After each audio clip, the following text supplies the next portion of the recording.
It always kicks everybody out and then everybody has to rejoin. So it takes a second.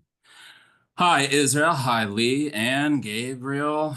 Nice to see you all here. Howdy. Welcome to everybody that's coming on. So happy to have all of you here. Just going to wait 30 seconds for everybody to get back on and it starts recording. I will introduce myself while people are doing that. Oh my goodness, it's topped 90. Oh, this is fantastic. Okay, let me get to that screen. So I'm going to introduce everybody in turn. I'll introduce myself first and just preface this panel to set the scene. So my name is Aaron Stoller. I am an applied ecologist at ExxonMobile Biomedical Sciences. I've been working since July of 2023, so almost 2 years now. I like to think that I specialize in a variety of things, but right now I'm working on next generation biodiversity monitoring, community and ecosystem ecology, and methods for nature valuation. It gets me into some very interesting conferences and into fields that I have never imagined that I would be working in when I was a young graduate student, and I'm so excited to be doing all of that stuff. Before joining ExxonMobil, I worked at the New Jersey Department of Environmental Protection on Clean Water Act policy, and I was an assistant professor at a university in southern New Jersey called Stockton University. And I earned my doctorate from the University of Pittsburgh in 2013.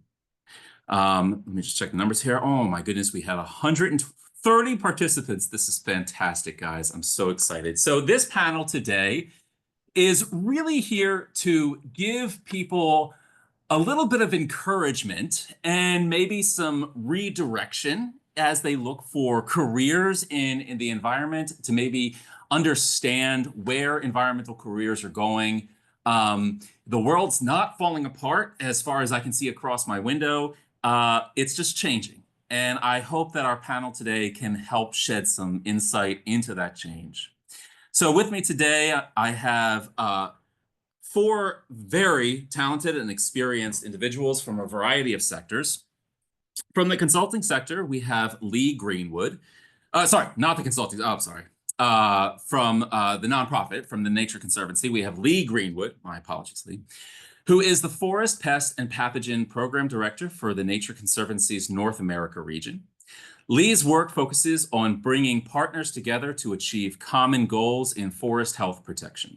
Leigh earned her bachelor's degree in biology at Williams College and her master's in wildlife biology at the University of Montana in Missoula, where she studied the intersection of native wildlife and invasive plants. Leigh, hi, welcome. Thank you so much for coming on. Thanks very much, Aaron. I'm excited to be part of the panel.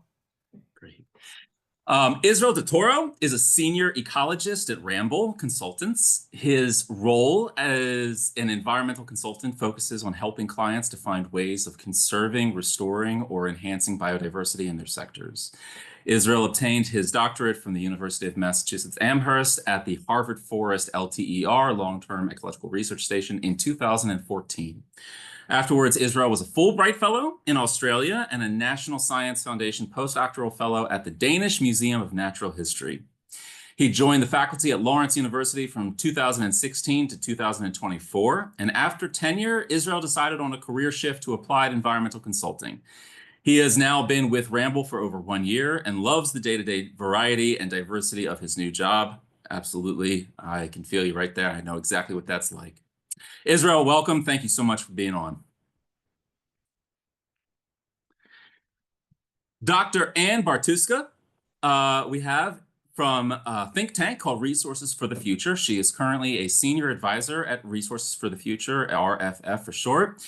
She is an environmental economics think tank, and she is a senior contributing scientist at the Environmental Defense Fund. She focuses on forest and land use policy with some recent emphasis on wildfires. She has a long history at the Ecological Society of America, having served as president in 2003, as vice president of public affairs, and is now on the Public Affairs Committee.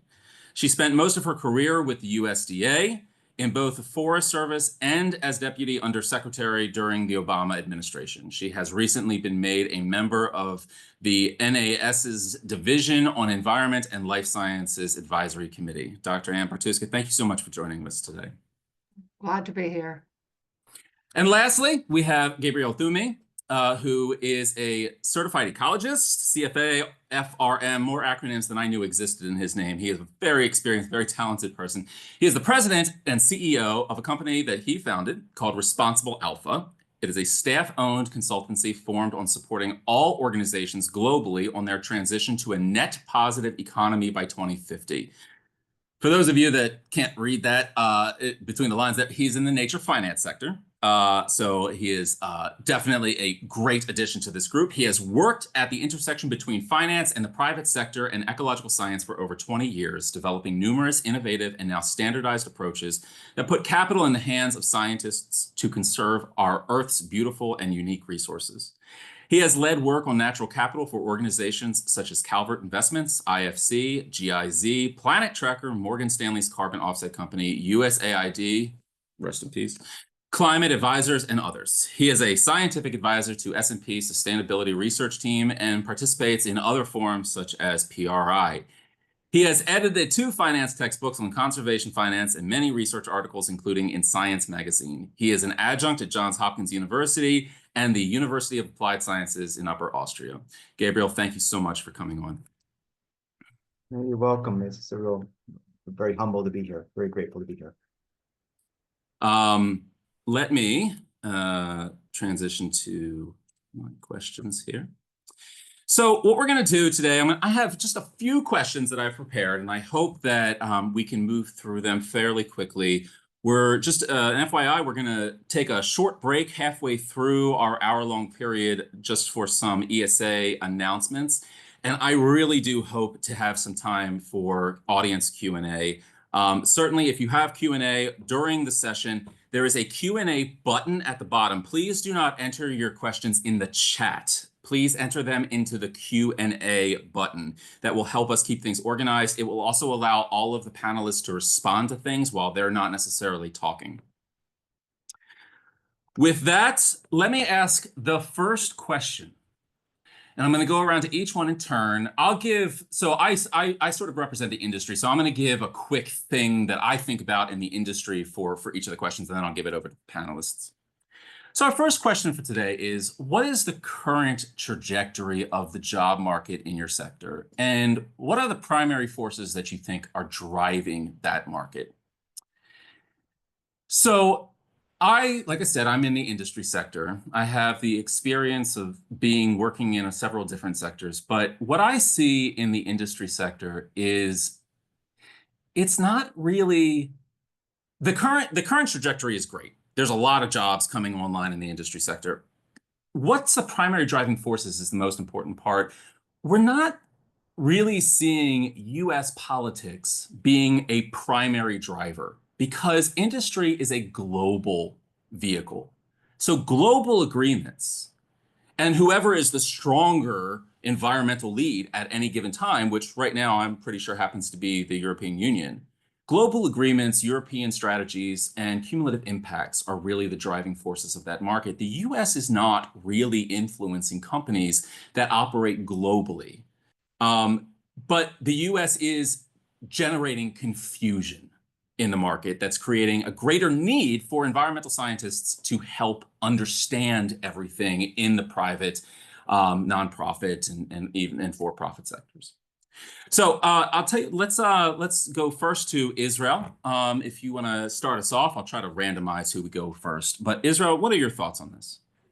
Yeah, thanks for the invitation. And I think working, as you mentioned in my introduction, working as a consultant, I get to experience a diversity of sectors and a diversity of projects on a day-to-day basis. So I have my hands in a little bit of everything, anything from renewable energies to permitting to biodiversity projects. And so from that perspective, I could certainly see that some sectors are decreasing as a result of recent administrative changes and policies, executive orders, et cetera. So, for example, we've seen a reduction in our investment and efforts in offshore wind, which is no longer a priority. Environmental justice and DEI initiatives are out the window these days. But that's not to say that even though they're going at the federal level, that doesn't take them off the board completely. In many cases, the states are stepping up and retaining some of those services. So for example, I'm on a project right now in Michigan that still requires a strong EJ component. So I'm still working EJ. Other sectors that are growing right now are innovation sectors like data centers. So our clients in data centers and anybody that's really interested in enhancing and conserving biodiversity. That's a lot of the work that we do here at Ramboll. And there's sectors that also hold steady through time. Regulatory and manufacturing consultancy is something that's going to happen regardless of whatever administrative decisions are being made. So yes, while policy can influence some of these sectors, there are several that are continuing to grow and others that are holding steady.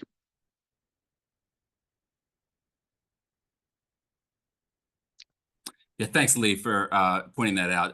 If everyone can just assume that no one knows any acronyms, that would be great. So EJ is environmental justice. It's probably something that most people know. Gabriel, your thoughts?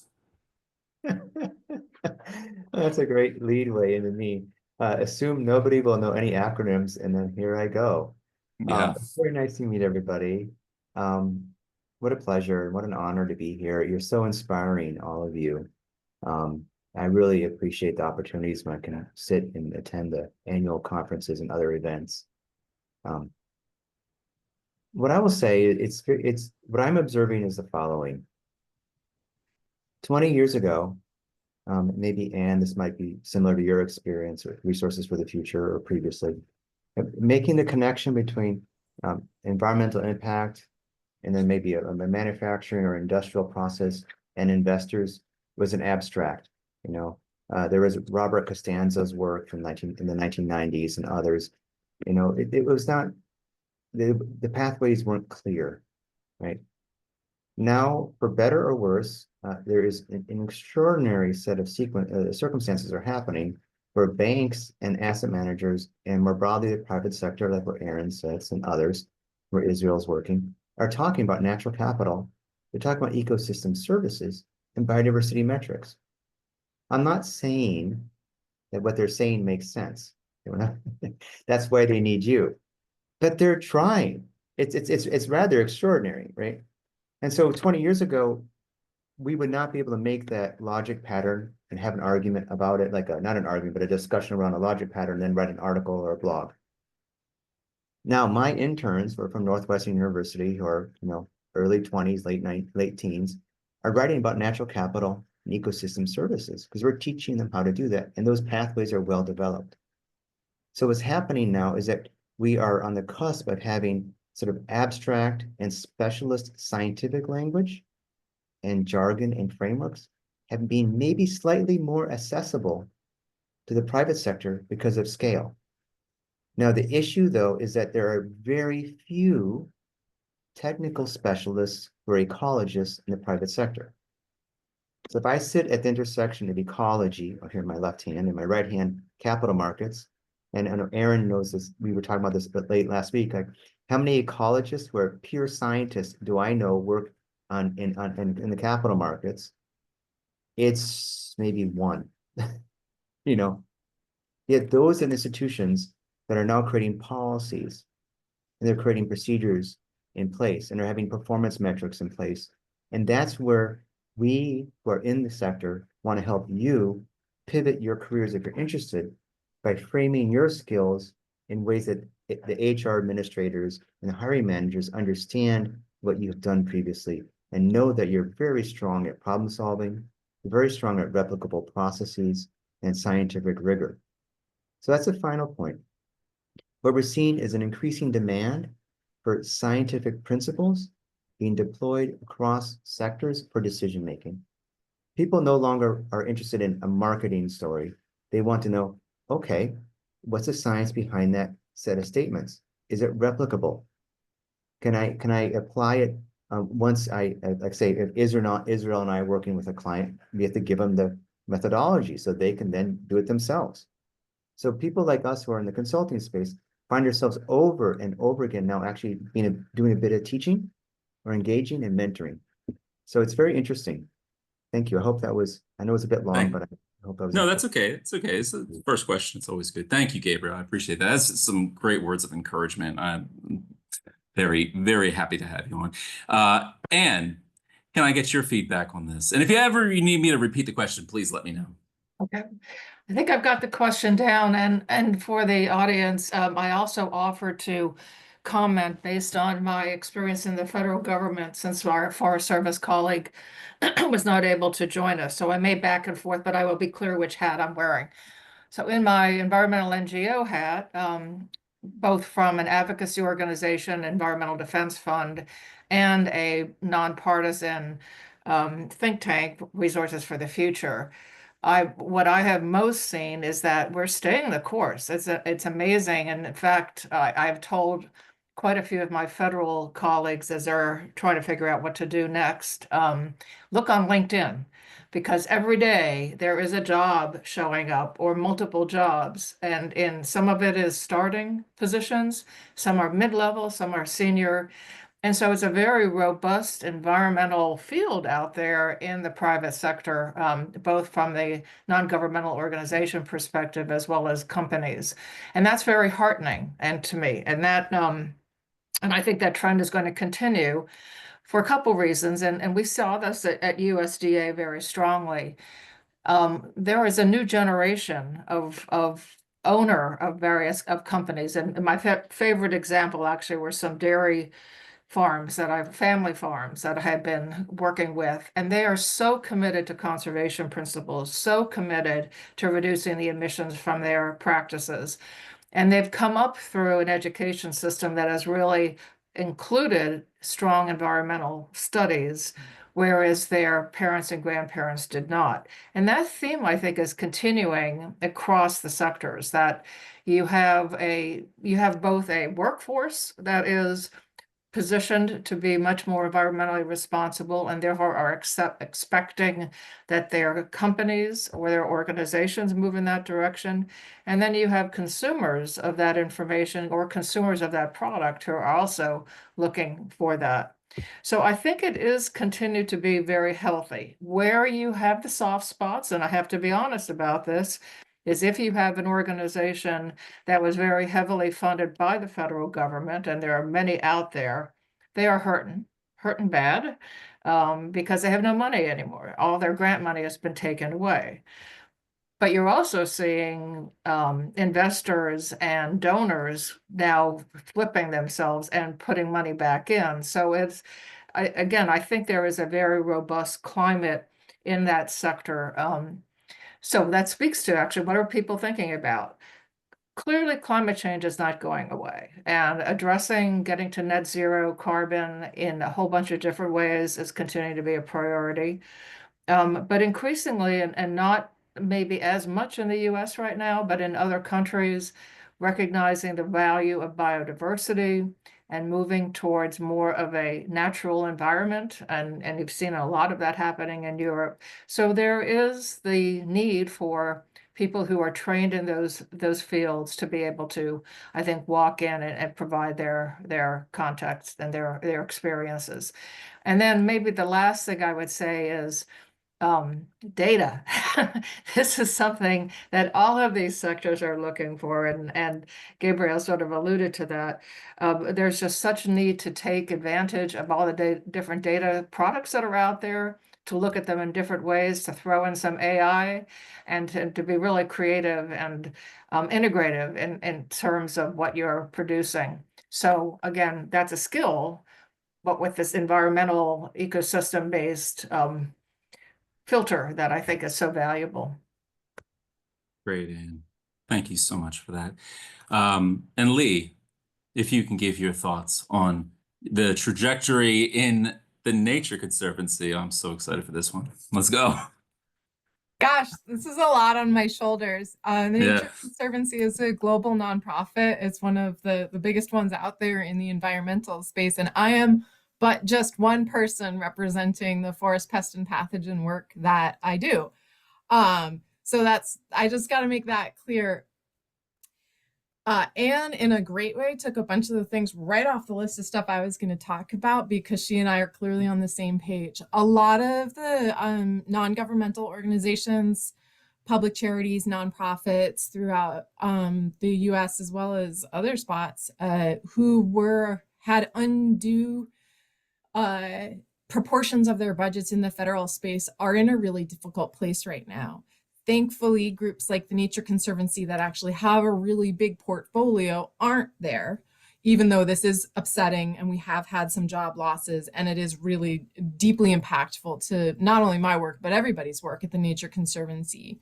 But I think the trajectory at large is to realize how multidisciplinary work, multi-partner work, and how having a broad base of support, whether that's through philanthropy, federal investment, state investment, you name it, that's really the way of the future for groups like the Nature Conservancy, but like any of these nonprofits or public interest groups, to ensure that, you know, this won't be the last time we have a major disruption. The world is changing very rapidly. This is a big one, but it's not the only one we could imagine in the next 10 to 20 years. So I think, you know, one of the things I was thinking is like, what are the primary forces? That was your question, Aaron. I think one of the primary forces is to, you know, remember that science is real, and that multidisciplinary approaches to integrate science, social science, an understanding of how people receive and process information, both like statistically as well as like critical thinking, is going to be where all of us need to go in the big, broad professional trajectory of the future.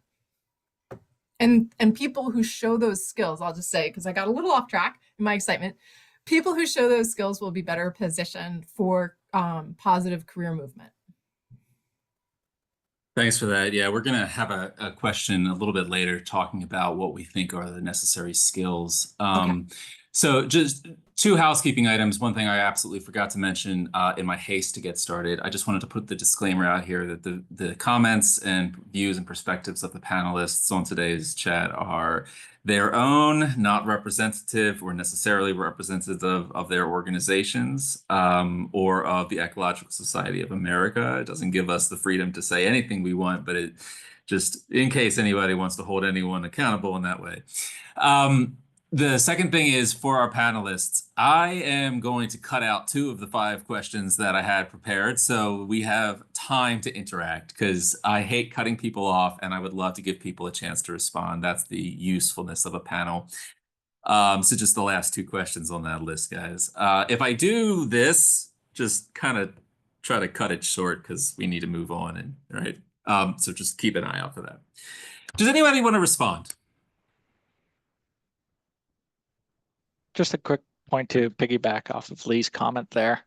You know, the Nature Conservancy having a global footprint and a robust portfolio of projects that they engage in is a really great way to be involved in an organization that, you know, is resilient to change, right? Just like we see ecosystems being resilient when diversity is high, when the diversity of your skill portfolio is high, chances are your job security is also resilient.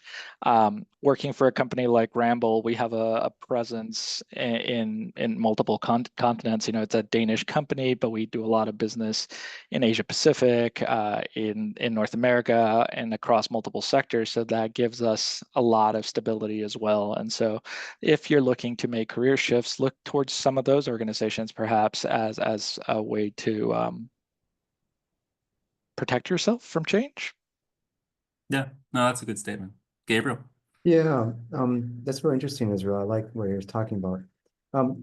We use a model called 3 Ps, like the letter P. You know, practice, participate, and presence, right? So what happens is a lot of the staffing that comes to us on a part-time basis are career switchers, and so they're present by saying, "How can I help?" Literally. They're practiced by they're literally learning a specific skill. Write a blog, write a paper, write a blog, write a paper. It's like muscle memory. As he's, you know, one has to work on integrating non-financial with financial data, or ecological data with financial data. It's muscle memory. And then it's a practice, presence, and participate by you know, maybe doing that in a limited fashion. Like, okay, you know, for 5 hours a week, I will job shadow someone else to learn about what that sector's like. Now, that's how I inadvertently and by accident started my career. So 20 some years ago, I was doing that I didn't know that was a model, the 3 Ps, and I was in grad school. And lo and behold, by attending conferences and pouring coffee and registering people, I was being interviewed.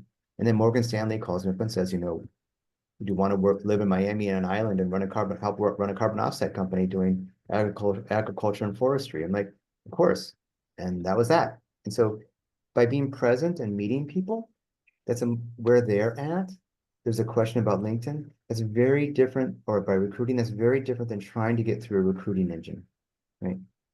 So reaching out to those of us on the panel, if we're available, and saying, how can I help? What can I do to grow my network? How do I participate? Is a really good way to job shadow and see what other careers are like. Okay. Absolutely. Yeah. Thanks, Gabriel. For the sake of time, I'm going to ask my second question before we take a quick 1-minute break for some announcements. What are some emerging opportunities that you think we should be aware of in your sector? We've already touched on some of those for sure. But, thinking about across these sectors, going past this current administration, thinking more long-term, because this administration will not last forever, I promise. Where do you think the sector will be in 5 to 10 years? So emerging opportunities and the long-term trajectory. From an industry standpoint, what I am seeing right now is that there is a much greater demand for individuals that know how to communicate the value of nature into economics. I chatted with Gabriel before about I never thought that I would be in the nature finance world, and I'm not. I mean, I don't have any expertise, but by talking with people like Gabriel, I'm able to learn the language a little bit more, learn the acronyms. And there's a much greater demand for that because we as ecologists need now more than ever to help convince the economy that we work in, love it or hate it, how to value nature. There's also an emerging need for in-house remediation specialists, if not to do the work, then just to make sure that the consultants that we hire are doing the appropriate work, because sometimes science isn't practiced well. And so a lot of businesses need in-house experts, and that's something that people really should start focusing on their cover letters, to say, like, I know how to guide proper science. I may not know everything about science, but I am a scientist. I'm trained to be a scientist, and I can evaluate projects with a scientific eye. And I'll also say, sectors, all for-profit and nonprofit sectors are really rapidly putting out these goals and ambitions for net zero greenhouse gas emissions and nature positive commitments. And they really need people to help the companies get them there. To reach out to consultants such as Ramboll, or reach out to nature finance consultants like Gabriel to ask, how can you get us there, and how can I work with you to help my company obtain their commitments, to give them good advice. So how about we start with Leigh? If you want to give your thoughts on the long-term trajectory and emerging opportunities, either one is fine. I think a lot of the well, I'm not sure on long-term trajectory, so I'm just going to skip it. But I will say some of the emerging opportunities is to ground yourself in really solid science, Aaron, kind of like what you were saying, in this space of where there's a lot of almost a false profit issue. Profit, not the money type, but the religious type, false profit issue that we're seeing right now. The promises of things like AI and certain other like trendy conversational pieces that we've got in our current place may or may not be a solid place to put your future. And I think really ethical, sound science still has a super important role to play in all of our careers, whether it's in the consultancy space, the interactions or work with the government, or nonprofit space. In a lot of cases, nonprofit employees like myself spend some time thinking about how to use smart tactics to speak truth to power. And that has to be grounded in facts and science. So I think when we look at the trajectory, I want to have people think about how can you ground your career in a space that is like ethically and scientifically sound.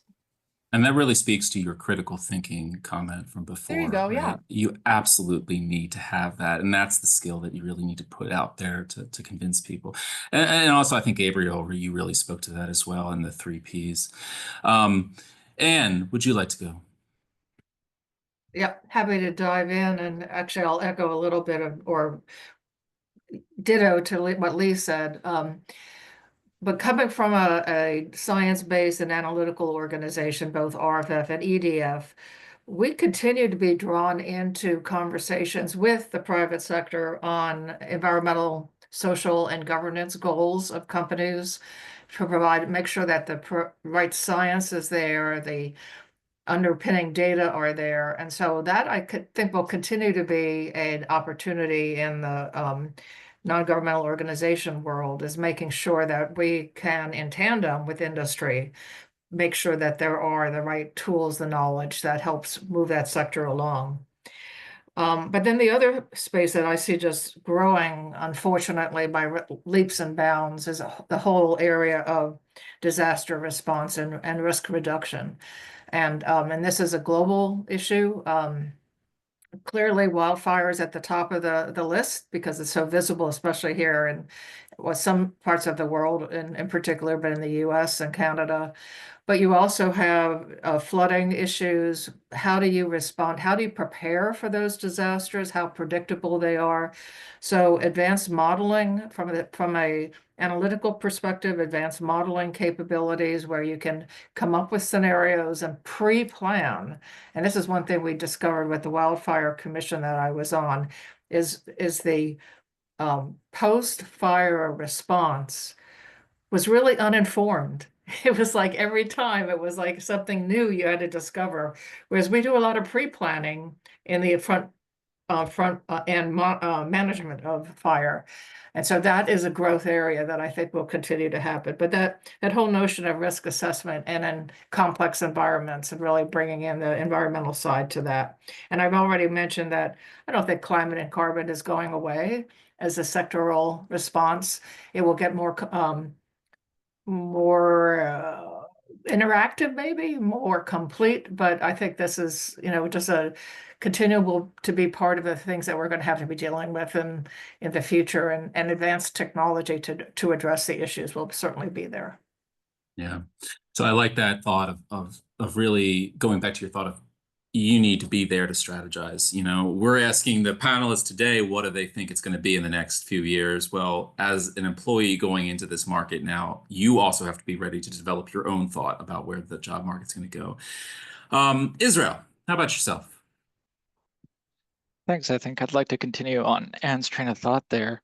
I think a lot of us become ecologists because we're problem solvers, right? And we see a world in desperate need of solutions to emerging problems and crises like the climate change crisis. And the climate change crisis, for example, really has put towards the forefront like some really cool tools out there, carbon budgets and carbon financing and understanding carbon markets, all the cool stuff that some of y'all do. By comparison, the biodiversity crisis has kind of gone wayside. It's still a baby compared to the carbon crisis. The biodiversity crisis, just as important, in my opinion, as a global climate change crisis, is just starting to grow and develop, and we're starting to understand why investment in creating or resilient ecosystems or providing ecosystem services or managing nature in responsible ways, what that looks like, and understanding maybe even some of the financial components of the value of biodiversity. All of those are areas that are growing right now.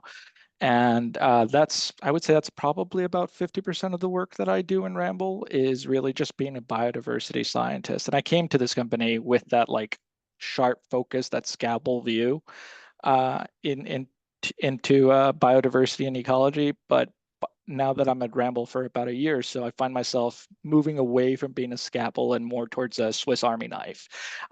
You have multiple tools, multiple skill sets. You could still provide some of those same functions, but you really want to try and diversify your skill sets to address complex problems like the biodiversity crisis. And that doesn't need to happen right away. You learn through osmosis and you learn gradually. Don't think that you need to enter Absolutely. into. Yeah. Absolutely. Gabriel, how about yourself? Yeah. First of all, I really appreciate all the questions on the chat.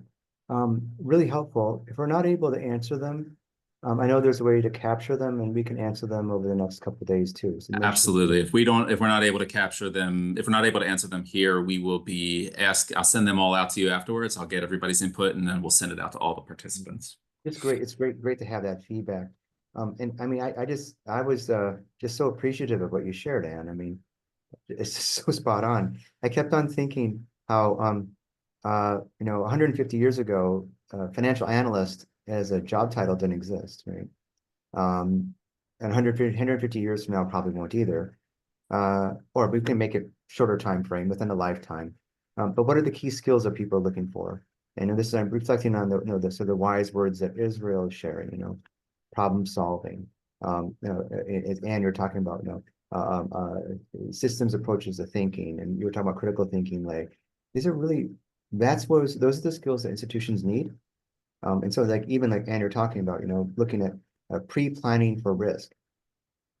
Anybody who's, I mean, not many of you who have done field work around ecology, been like, okay, have a what if model or scenario analysis. If I go into the field, what happens?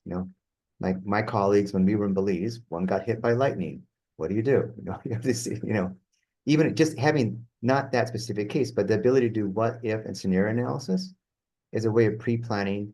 And that type of research, that type of work and thinking is very powerful because we have many more risks occurring and more frequently and at more extreme. No, it's not the reversion to the mean, it's a reversion to the extreme right now. And it will be for the rest of our lives. So those skills that you've learned as ecologists are increasingly practical and applicable. The difficulty is stepping back and saying, and framing it in a way that whether the HR manager or the other person who you were talking to might understand what you're saying. Most people in the private sector, when you put them around forests, they don't know the difference between a plantation or a naturally managed forest. I mean, it's almost comical. Like if I talk to people at an asset manager and I'm like, okay, well, that's a field of corn. Like, yeah, okay, that's corn. That's a meadow. Okay, great. That's a forest plantation. That's a plantation. And that's a forest. And just they get to talk about forests, they don't know. So you have to remember that people outside of our sector as ecologists understand so little about who you are. Like if we ask ecologists, and Aaron and I have laughed about this in the past, how many ecologists understand the difference between like a sales trader or a bond trader or someone who trades the 2 to 5 year of the Govey's curve, and no one here is understanding what I'm saying. So I'm talking about different capital markets careers, right? Well, if you put those same people in front of you, what's an ichthyologist, what's the plant botanist, what's a plant geneticist? Not a clue, right? So communicating in 10th grade English, simple words that you can solve, you're very good at problem solving, dealing with complex systems, and don't worry about the titles. You can help them improve their revenue, grow their market share, sorry, I'm using my fingers, decrease risk, and most importantly, increase their impact. That's great. And we're kind of moving into the next question that we have, which is about the skills that you need. So I want to give Sandra, who is our wonderful organizer here, just a chance to, we have a few really cool upcoming webinars that might be relevant to people here. So Sandra, if you want to just take it away for a minute and give some announcements before we continue on with that question of skills. Of course. Thanks, Aaron. And hello, everyone. I'm Sandra Del Rio, and I'm the Professional Programs Coordinator at the Ecological Society of America. Thank you for joining us. And this couldn't be possible without the support of ESA members and leaders. So thank you again to Aaron, and thank you to all the panelists joining us today. I just want to take a moment to share some quick announcements and opportunities that might interest you. I will be sharing all the relevant links in the chat soon too. And first off, we have more upcoming career exploration events, including 3 more sessions of the Exploring Career Opportunities in Ecology webinar series. And we have 2 sessions on crafting resumes. One is on building a resume for the commercial sciences, and another on building a resume for roles in state and local government. I also wanted to share some professional development opportunities currently available through ESA, including a Quantitative Methods in Ecology workshop series by ESA's Black Ecologists section.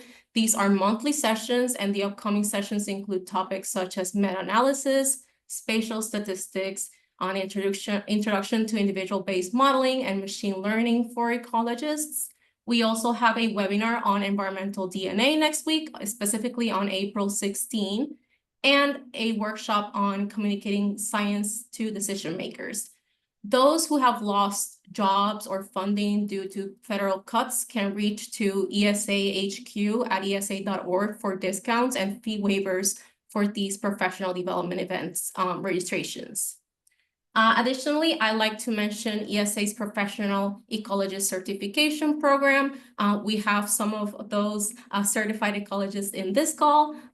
So for those who might not know, ESA has a certification program. It has been around for over 40 years, and you do not have to be an ESA member to get certified. And we're also offering reduced certification application fees for those affected by federal cuts. You can learn more about this program at esa.org/certification or email cert@esa.org with any questions, including questions around those reduced fees. There are also some important ESA announcements. The ESA annual meeting, late-breaking posters, abstract submissions. Ooh, that's a mouthful. Deadline is May 15. If the website isn't up yet, please expect to receive an announcement in your inbox very soon. During the annual meeting week, there will be Career Central. Some of you might know about Career Central. That's a multi-day event around focus on careers. Of course, we have panels, but we also have career workshops. And Monday will feature a career fair and hiring event. Tuesday and Wednesday, those are on more broader career navigation in the private and academic settings. And then Thursday will be more focused on education. ESA will also be offering a limited number of registration and travel grants with special emphasis on supporting displaced federal workers and defunded students. But support is also available through ESA sections and chapters. And finally, but not less important, there are other career resources available through ESA. There's the ESA Career Center where you can post resumes and search for job opportunities. This is powered thanks to Wiley. There's also the Ecolog-L listserv for more job postings. And you can access ESA's online communities. You just need a basic web account and jobs are posted there as well. And again, I'll be sharing all the relevant links in the chat in just a moment, but thanks again for your attention and back to you, Aaron. Thanks, everybody. Thanks, Sandra. So yeah, thanks for really pushing those opportunities. They are free. Most of them are free, at least. And if anyone is going to be at ESA this year, I hope to have everybody kind of rejoin for an informal panel and Career Central at the meeting in Baltimore. And we also just secured our spot for our mixer, our sections mixer at the Pratt Street Ale House, I'm hoping, in Baltimore, which is a great venue. And it's a way for everybody to network and talk more. All right, so there are more questions coming in than I can scroll. They keep on coming in. And I just want to, as Gabriel suggested, we will be addressing all of these questions, not necessarily during this panel discussion. We have such an unfortunate limited amount of time.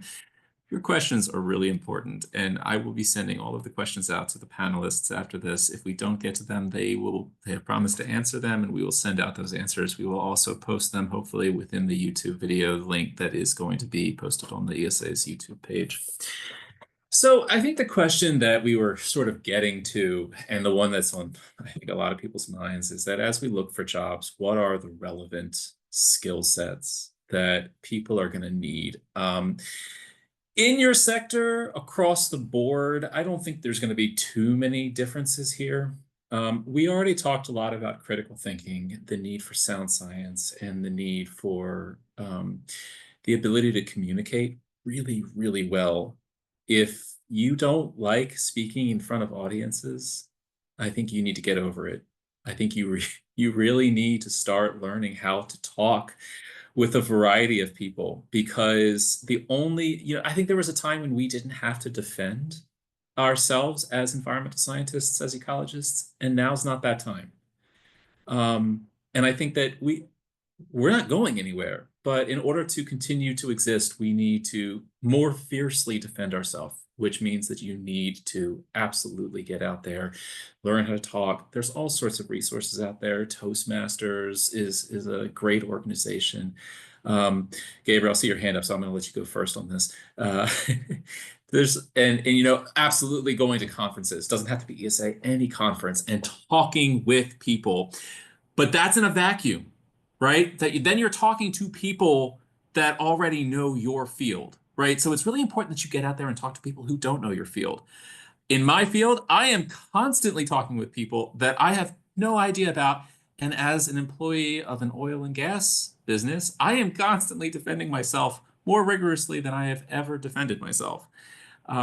So, other skill sets that I think are really important. I really do think that everyone getting out of school right now needs to have some element of environmental policy in them. You need to understand that this is a global marketplace, not a vacuum of whatever state you're living in. You really need to understand environmental policy as best as you can. It doesn't have to be a college course. Take any like a Udemy course, or there's wonderful offerings on ESA's platform. I like to say that a healthy level of skepticism goes a really long way towards being a scientist.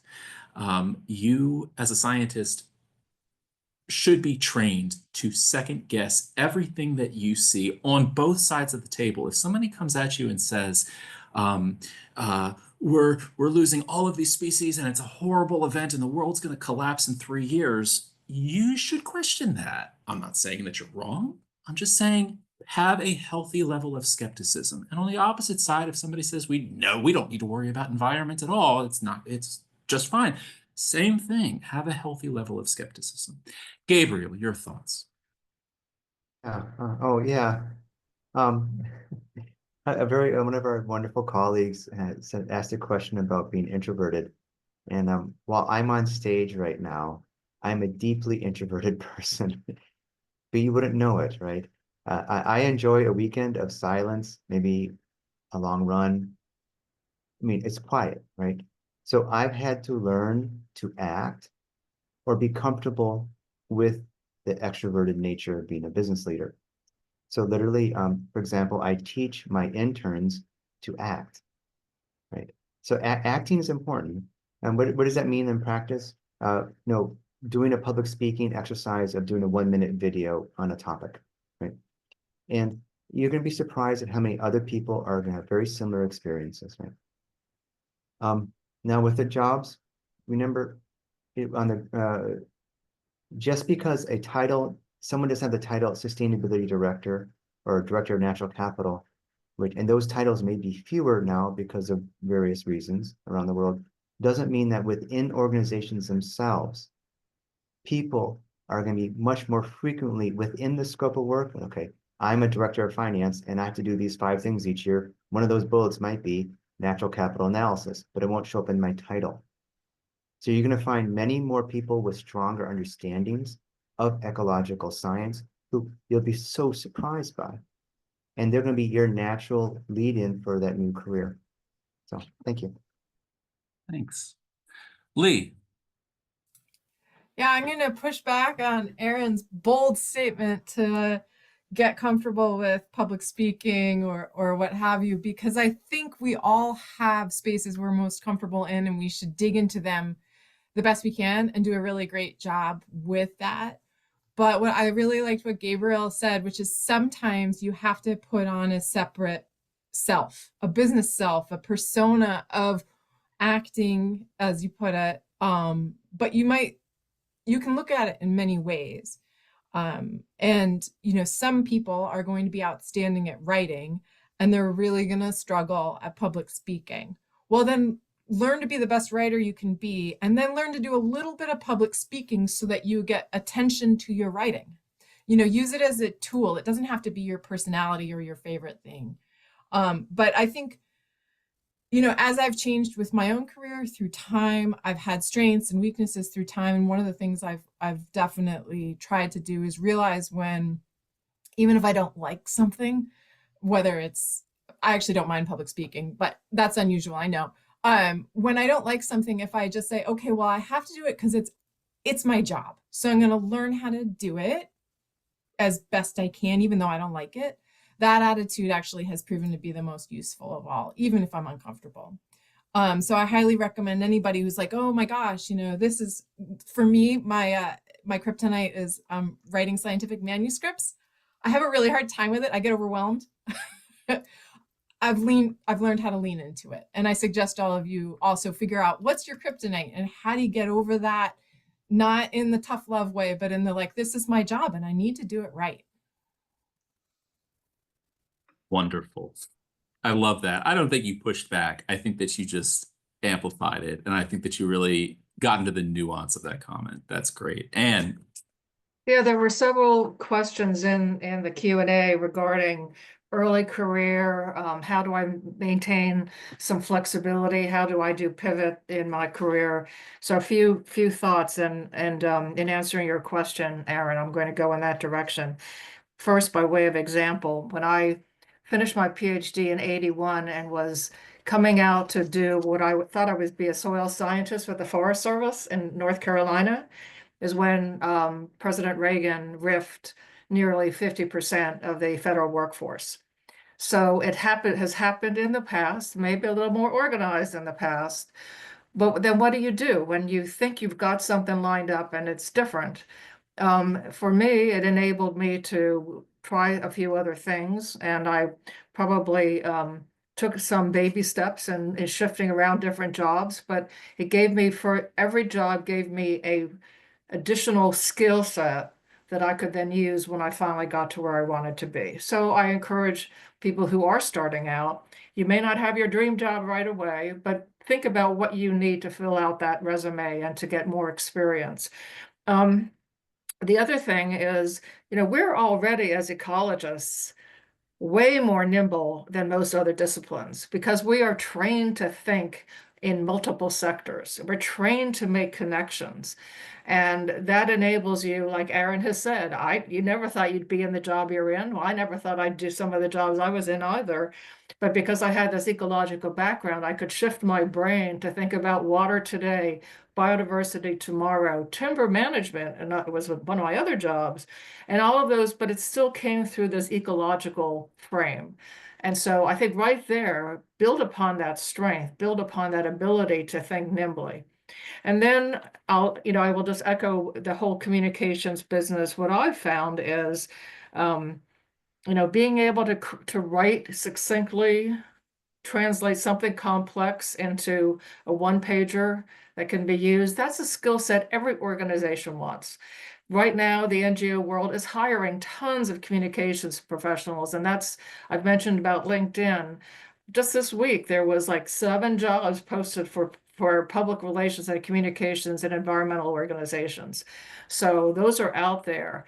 And then every one of us should train ourselves to think, what are the 3 takeaways that we need so that if you're stuck, the old elevator speech, or you're sitting on a plane, 3 short narrative sentences to say what it is about the work you do or what you think is important. And just building that, and it becomes part of your discipline. And I think that really helps, enables you to be a lot more nimble and flexible in the workplace because you have a skill set that everybody needs. absolutely. I'll bounce it back to you there, Aaron. Oh, that's all right. Israel, do you have any thoughts? Oh yeah, lots of fun thoughts here. I guess I could start off by like sharing a little bit of my own experience and sort of the benefits and experiences that I've had positive with ESA. So I started in ESA as an undergrad in 2008. Joined Seeds. ESA was supportive throughout my graduate education, and it felt like I was just kind of funneled into the academic pipeline, right? And you go out, you do your field research. I spent my 20s just traveling all over the world, doing really cool shit and seeing really cool places and traveling and doing just fun ecological work. Then in my 30s, I settled down into a professional academic role. And even then, I still realized, like, nope, that's not quite the right fit for me. And so call it a midlife crisis, call it whatever you want. I, switched careers after tenure. And that was a scary leap for me, for sure. I relocated, I uprooted my family and moved from the Midwest to the East Coast. But it felt like the right move. And all of that was done because of networking through ESA. Back in the ESA meeting in 2000, 2 years ago, I don't know what year we're in anymore, but 2 years ago, I went to Career Central, just as I was thinking about leaving academia, and I literally stalked the Ramboll people. It was a little bit overbearing, a little bit. And Gabriel was there, and I stalked him too for a little bit. And we had drinks, and we got to talking and got to know each other. And said, like, look, I'm really looking for career shift here. I'm an ecologist. I'm a biodiversity ecologist. I've got these cool skill sets, but I want to grow in a different direction. And that's the other bit. So networking is huge. The other part is sell yourself, sell your skills. Don't be shy. Don't be shy. Yes, I'm a biodiversity ecologist, but I'm also a data scientist. Yeah, I've got experience working GIS. Oh yeah, I've done some remediation projects along the way. Highlight those things that might not necessarily show up on your CV and those experiences, and don't be bashful. This isn't the time to be bashful. This is the time for you to secure your place so that you can continue to do the good work that you do as ecologist. I love that. I mentor a lot of students in career hunting, and they're always like, "How do I sell myself? I don't like selling myself." And I say to them, "You don't need to sell yourself for the rest of your life. You need to sell yourself until you get a job. Suck it up, sell yourself, and then you can go on to being your introverted self that you want to be. But if you are looking to find a job with somebody else, you just need to suck it up. The alternative is that you start your own job, and there's definitely expertise on this panel that can help with that. But so we we have 42 questions, and the panelists 43 questions. Thank you to whoever that was. The panelists have done such a great job of answering some of them live. There's a few questions here, and I promise I will send them out to everybody, and everyone will be able to chime in. But there's a couple of interesting questions. One was related to, I think, Israel, what you had just said, and what I believe others had spoken to is how do you diversify your skill set without losing your own personal passion? And I like that. I like that question a lot. I'll give my quick 2 cents here. I am passionate about a lot of things. I never could narrow it down to what I wanted. I changed my major 6 times in undergraduate, and I still don't know what I want to do. Just because just because you eventually chose something to do doesn't mean that you have to lose that part of you. You can certainly sell yourself and learn more. There might be parts of you that you didn't know you wanted to specialize in until you do it. Israel, do you have anything to add to that? Yeah, I think we all have that touch point, right? And for me, it's biodiversity and my passion for conserving biodiversity, and anything I can do biodiversity research, I am there 100%. Having said that, that's probably about only 40% of the work that I do on a day-to-day basis. And so I think you have to have this willingness to adapt to a changing environment. And one of the things I didn't get a chance to, I just remembered I missed saying before, was your capacity to do on-the-job training is huge here. You don't have to have all the letters behind your name, PhD, MSc, certified ecologist. All those things are great. Don't get me wrong. Do those things. That's But good because Gabriel really wanted them. yeah, no, absolutely do those things if the opportunities present themselves. But benefit from those on-the-job experiences. Like Yeah. up until my job here in Ramboll, I didn't know much about regulation, and environmental policy literacy. And now all of a sudden I'm like deep in CIRCLA. Like, whoa, okay, here we go. This is a big leap, but if you're willing to continue growing and be adaptable to a changing environment and continue to embrace those opportunities, yeah, you're going to do all right. Opportunities are going to continue to present themselves. And again, you're going to go from this highly specialized instrument like a scalpel to a Swiss Army knife, which is good. It's a good thing.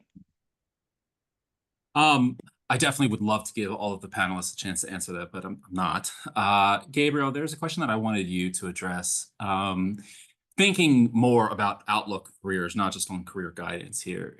The world has shifted from this thought about climate change focused jobs to biodiversity specific focused jobs. And part of that is, a lot of that has actually been as a result of the finance sector shifting from TCFD to TNFD, and all of the other four-letter acronyms that I'm not even going to bother to suggest to lay out on this call.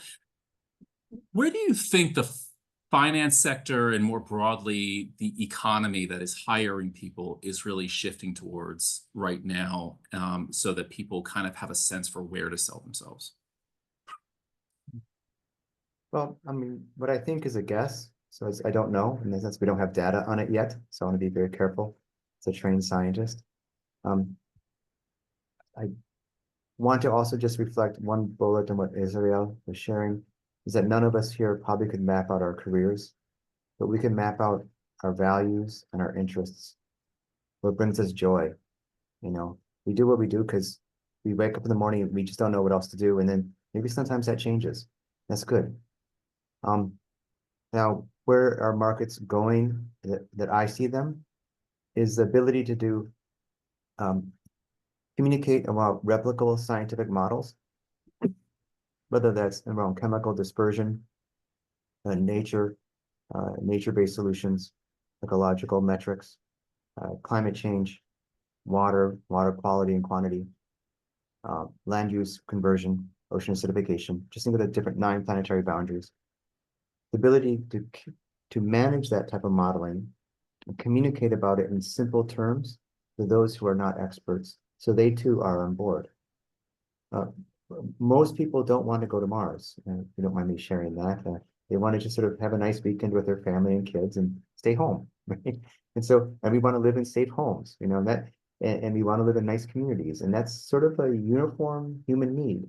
And so when you communicate about science and you use science and you think about science, about replicable, scientific, rigorous nature of science, whether it's climate change or biodiversity or chemical dispersion, ocean acidification, that's just the field of the day. That's in some ways what maybe reflecting what Israel is sharing, that's what he has experienced. I'm guessing, I don't know. So I would think that think about how to communicate about modeling in a way that makes sense to others, to demonstrate your ability to be a complex thinker, think in systems, and communicate it simply. And remember, finally, that most of the titles we see that people have now will be titles that will not exist in 30 or 50 years. The same, because careers transition. I'm blessed, but I'm much older than I look. So my first sustainability project was in 1987. And so, you know, I've worked on technologies that are like the horse and carriage, you know, don't exist anymore. You know, so you will transition and embrace that transition with humility and curiosity, and focus on what brings you joy. Thanks for that. I'm just laughing because Leigh sent me a comment that I was actually just thinking that we need to know your skincare regime. So I want to ask one last question before we go. And again, I will send out all of the questions. Thank you so much for the questions that are continuing to come in. Specifically to Anne and Leigh, we have several questions that are coming through about this unfortunate revocation of DEI initiatives and the sort of the downfall of EJ and how that's affecting things. From your perspective, and because you guys are tied much more into public funding than the others, right? So from your perspective, how is that unfortunate shift changing the outlook of careers in your perspective? I'll go with Anne first. And if you want to pass it, this wasn't prepared. So Anne, if you would like to pass, please just say pass. I don't need to, because I could say confidently that both RFF and EDF have come out with their employees strongly supporting maintaining our DEI focus and our emphasis for both the research, but also for meeting the needs of our employees. And so I think there are pockets of the private sector that are continuing to support what is so critical about diversity and inclusion, and including in the science, the social science that we do.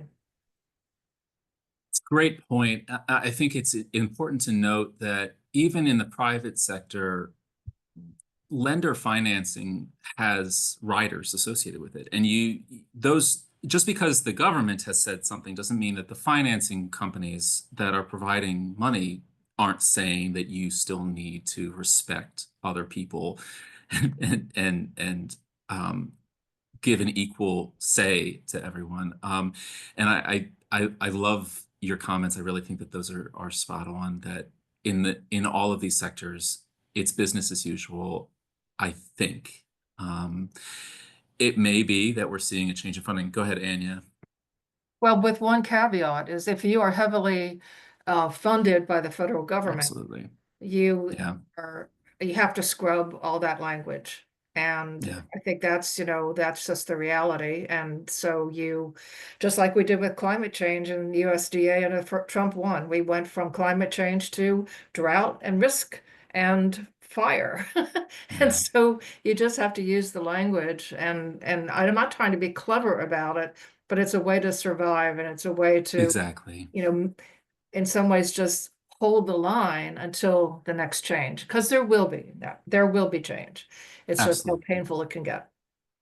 Leigh, do you have any thoughts? I do, and I'm grateful that Anne just brought up that there will be change, and right now it's really painful. There's a lot of terminology right now that in any kind of co-working space with our federal colleagues cannot be used. And that's personally upsetting. And I find it really difficult at a really cellular level. That doesn't mean that we can't continue to do incredibly important work that advances those values. And the Nature Conservancy is really trying to make that clear, that that is a high priority of our organization and many of our fellow organizations in the nonprofit space. And we are also trying to continue our work with our federal partners who are now in a place where, to maintain their own employment, to maintain their own professional access, they have to adhere to these rules. And that's very, very hard for everyone involved. So it's all very awkward, and I personally find it extremely difficult. So if anybody else finds this to be an incredibly difficult moment, you have a friend in me. But if we can also remember that it will not be forever, and that we can continue to all work together, I think that is what's going to be what kind of brings us through. Yeah. I think just to put a little bit more technicality on that, in times where DEI initiatives have decreased, I personally have seen that in nonprofits and for-profits, the language might disappear, but the actual push has increased to compensate. We're on the same trajectory as we were before. It's just coming from a different way and looking a little bit different. It absolutely, I've heard so many people getting their funding pulled. I was on a phone conversation with Oak Ridge Associated Universities, and they were just like, yep, we got all of this pulled, and people were being considered differently for jobs. And I get it, but at the same time, we're holding the course. We just have to reframe it really quickly and figure out how we're going to sell this in a different light. We're over time. I would love to keep this going for an hour. Actually, I have to give another lecture after this.